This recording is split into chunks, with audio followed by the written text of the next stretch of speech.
जय श्री हरि विष्णु।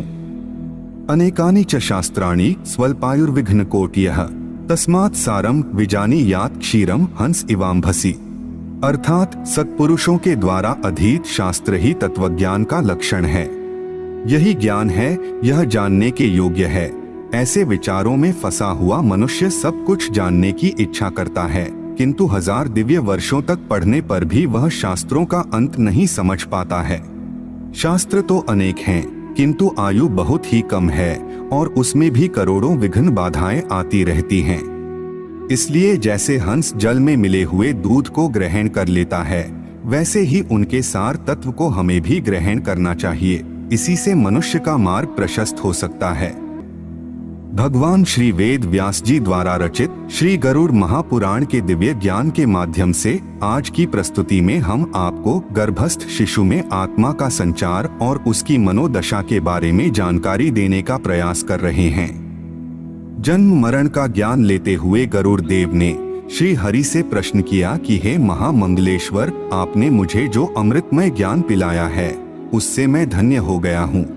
हे महात्मन, अब मैं यह जानना चाहता हूँ कि माता के गर्भ में मनुष्य का अवतरण कैसे होता है और उसमें आत्मा या प्राणों का संचार कैसे होता है। क्या उस आत्मा को पिछले जन्म के कृत्य भी स्मरण रहते हैं? यह सब ज्ञान भी मुझे सुनाने की कृपा कीजिए। गरुड़ की प्रार्थना सुनने के बाद भगवान श्री हरि ने कहा कि हे कश्यप पुत्र गरुड़देव, शुभ अशुभ फलों के भोग के उपरांत प्राणी मृत्युलोक में जन्म लेते हैं। जब स्त्री तथा पुरुष के संयोग से गर्भ में शुक्र और शोणित जाता है तो उसी में पंचभूतों से समन्वित होकर पंचभौतिक शरीर का निर्माण होता है। परमात्मा द्वारा उसमें प्राण वायु अर्थात आत्मा का संचार किया जाता है।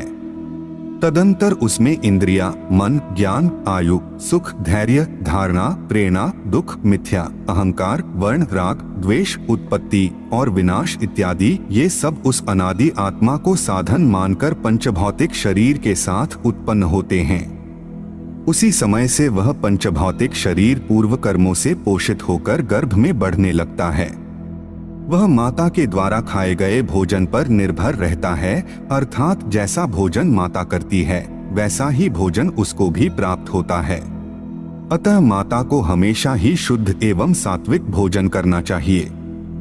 माता की प्रसन्नता से वह भी प्रसन्न होता है और दुखी होने से वह भी दुखी हो जाता है। शिशु के गर्भस्थ होने पर माता को सत्कर्म और भक्ति भाव में अनुरक्त रहना चाहिए। इससे गर्भस्थ शिशु में भी अच्छे संस्कार पोषित होते हैं। परंतु कभी कभी गर्भ में जो शिशु पोषित होता रहता है उसमें जो आत्मा प्रविष्ट होती है वह अपने पूर्व जन्मों के संस्कारों से भी अभिभूत रहता है, अर्थात उसे अपने पूर्व जन्म में किए गए कार्य याद रहते हैं। उन बातों के स्मरण से वह गर्भ में ही बहुत प्रकार की क्रियाकलाप करता रहता है। पृथ्वी पर जन्म लेने के बाद वह क्या क्या करेगा इसका चिंतन भी वह करता रहता है। जो कार्य पिछले जन्म में रह गए हैं उनको इस नए जन्म में पूर्ण करने का विचार करता रहता है। इस प्रकार जैसे उसके मन के भाव होते हैं वैसा ही उसका जीवन निश्चित हो जाता है।